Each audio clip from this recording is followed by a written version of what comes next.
আসসালামু আলাইকুম গাইজ, কেমন আছো সবাই? আশা করি ভালো আছো। তো মাইক্রোসফট ওয়ার্ড 2016 13 নম্বর পর্বে আজকে আমি দেখাবো তোমরা এখানে ইনসার্ট গ্রুপের যে ইলুস্ট্রেশন গ্রুপের এই যে এখানে যে শেপ অপশনটি তোমরা দেখতে পাচ্ছ, এখানে ক্লিক করলে এরকম অনেক অপশন শো করে। তো এই শেপ অপশন নিয়ে আমি কথা বলবো। তো গত 12 নম্বর পর্বে কিন্তু আমি এই পিকচার অপশন নিয়ে কথা বলেছি। তো সেই থাম্বনেলটা তোমরা আমার স্ক্রিনের উপরে দেখতেই পাচ্ছ। তো এই ভিডিওটা আমি আইজন কিংবা ডেসক্রিপশনে দিয়ে রাখবো, তো সেখান থেকে তোমরা ভিডিওটি দেখে নিতে পারো।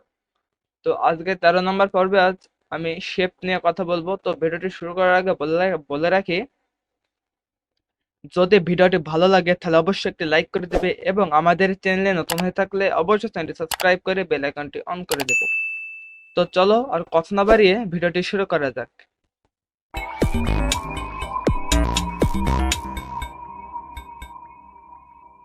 তো প্রথমে তোমরা আমার স্ক্রিনটি দেখতেই পাচ্ছ। তো এখান থেকে ফার্স্টে আমি এমএস ওয়ার্ডের যে ফাইলটি আছে এটা আমি ওপেন করে নিলাম। ওপেন করার পরে তোমরা এরকম একটি ফাঁকা পেজ তোমরা এখানে দেখতে পাচ্ছ। তো এরপরে ইনসার্ট অপশনে যে ইলাস্ট্রেশন গ্রুপের যে শেপ অপশন আছে, শেপ, এখানে মাউসের পয়েন্টার রাখলে লেখা উঠছে draw a shape insert ready made shape such as circle square and arrows.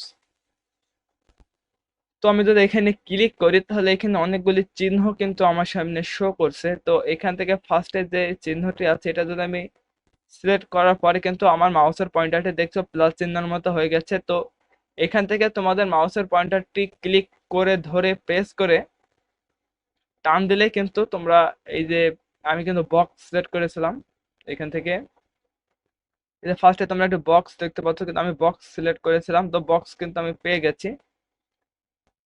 তো এইটা তোমরা তোমাদের ইচ্ছা মতো কিন্তু মুভ করাতে পারবে, ছোট বড় করতে পারবে, এর ভেতরে কিন্তু তোমরা লিখতেও পারবে। তো আশা করি তোমরা এটা বুঝতে পেরেছো।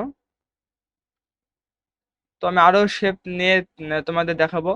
তো এরপরে তোমরা এখানে সার্কেল দেখতে পাবে। সার্কেল যদি নিই তাহলে দেখতে পাচ্ছ আমার মাউসের পয়েন্টার কিন্তু আবার আগের মতো প্লাস চিহ্ন হয়ে গেছে। তো আমি যেই পজিশনে আমার সার্কেলটি নেব আমার পেজে, সেই পজিশনে আমি মাউসের পয়েন্টারে প্রেস করে টান দিলেই কিন্তু আমি আমার সার্কেলটি পেয়ে যাব। তো দেখতে পাচ্ছ সার্কেলটা আমি পেয়ে গেছি। তো সার্কেলের কালারটা তোমরা ইচ্ছা করলে এখান থেকে চেঞ্জ করতে পারবে।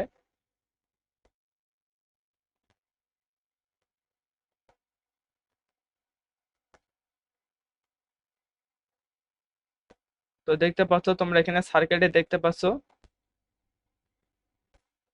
তো এই সার্কেলটা তোমরা মেলা অনেক কাজে কিন্তু তোমরা এই সার্কেলটা তোমরা ইউজ করতে পারবে। তো আমি এটি ক্রস করে দিচ্ছি। এরপরে আমি আবার ইনসার্টে চলে যাব। ইনসার্টে যাওয়ার পরে শেপ অপশনে যাব।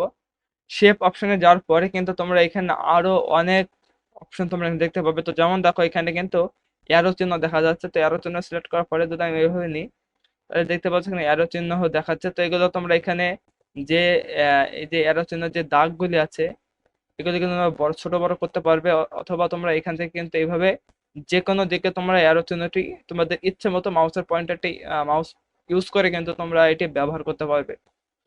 তো অনেক ক্ষেত্রে তোমাদের ডকুমেন্টসের ভেতরে এইসব চিহ্নগুলো ইউজ করতে হয়। তো সেক্ষেত্রে আশা করি তোমাদের অনেক উপকারে হবে আমার এই ভিডিওটি। তো আমি আবার চলে যাবো ইনসার্ট অপশন, আরো যে শেপগুলো আছে আমি সেগুলো নিয়ে এখন কথা বলবো। তো এখানে তোমরা এরকম একটি শেপ তোমরা দেখতে পাচ্ছ। তো এই শেপে যদি আমি ক্লিক করি তাহলে এখানে দেখতে পাচ্ছ আমি কিন্তু এইভাবে আমি আহ, দাগ করতে পারছি, কালার করতে পারছি, যেটাই বলো না কেন। তো এটা কিন্তু আমি যেদিকে মাউসের পয়েন্টার প্রেস করে ঘোরাবো কিন্তু সেই দিকে সেভাবে হয়ে যাবে। তো দেখতে পাচ্ছ আমি কিন্তু পেয়ে গেছি। তো আমি একটু ক্রস করে নিচ্ছি, তোমরা আশা করি তোমরা বুঝতে পেরেছো বিষয়টি। তো এখানে আরো অনেক অপশন আছে, এগুলো তোমরা তোমাদের ইচ্ছে মতো ইউজ করতে পারবে। তোমরা কি এইটাতে তোমাদের ইচ্ছা মতো বিভিন্ন কালারও কিন্তু তোমরা এটি ইউজ করতে পারবে।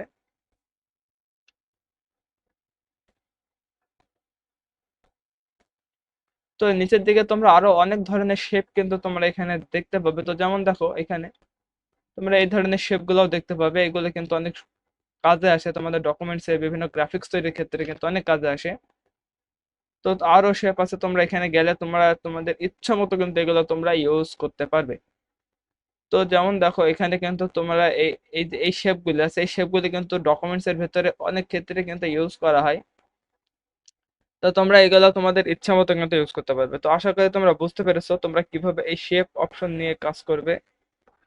তো যদি কোনো সমস্যা মনে হয় ভিডিওর ভিতরে, যদি কোথাও কোনো কিছু বুঝতে সমস্যা হয়, তাহলে অবশ্যই কমেন্টের মাধ্যমে জানাবে, তাহলে আমি সেই সমস্যা নিয়ে পরবর্তী ভিডিওতে আলোচনা করব। তো যদি ভিডিওটি ভালো লাগে তাহলে অবশ্যই একটি লাইক করে দিবে, এবং আমাদের চ্যানেলে নতুন হয়ে থাকলে অবশ্যই চ্যানেলটি সাবস্ক্রাইব করে বেল আইকনটি অন করে দেবে। তো আবার দেখা হবে অন্য কোনো ভিডিও নিয়ে। সে পর্যন্ত ভালো থেকো, সুস্থ থেকো, আল্লাহ হাফেজ।